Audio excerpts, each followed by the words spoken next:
At least 6 candidates will be on the ballot when that August 23rd special election arrives. News4Jax reporter Janice Harris joining us now. Janice just spoke with each of these candidates about today's appointment. And with that special election fewer than 3 months away, they need to make adjustments to their campaigns, right?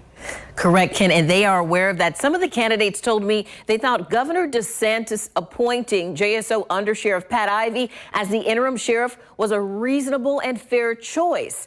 The race for sheriff has now moved from a year-long battle to less than 80 days as the candidates try to move voters in their favor.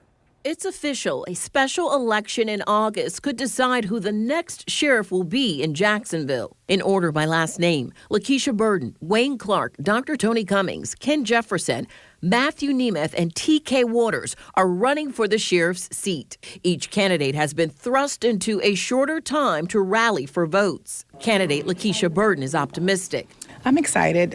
When the sheriff announced that officially last week that he had moved, we started thinking about this happening, so I'm not surprised. I've been in this fight for a long time. I was the first candidate to get in the race. Candidate Wayne Clark reflects on the shorter campaign timeline. It does impact the campaign, and I am excited because I think now with the situation with Sheriff Williams, the people are paying attention.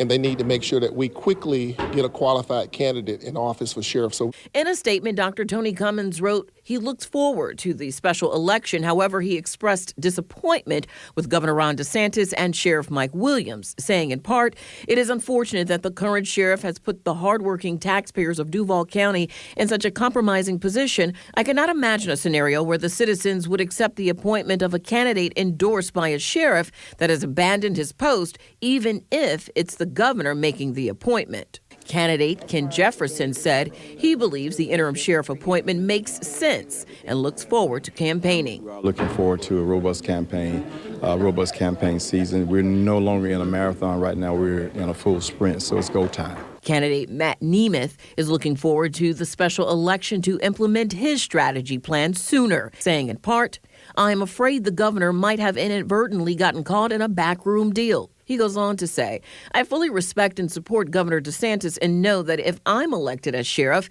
we will have a productive working relationship on law enforcement. Just hours after candidate T.K. Waters was endorsed by the governor, he expressed confidence in winning, saying in part, I am incredibly honored to have the endorsement of Governor DeSantis to be our next elected sheriff. I am eager to share a vision with the people of Jacksonville in the weeks ahead.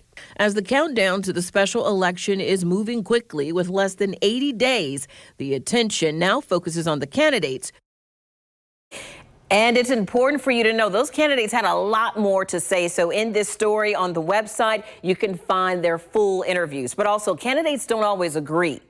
Every last one of these candidates said it made sense to them that the undersheriff, Pat Ivey, would lead JSO in the short term until the special election. Janice Harris, Channel 4, the local station. Janice, did any of these candidates feel as if T.K. Waters now has an advantage for the election with the endorsement of the governor?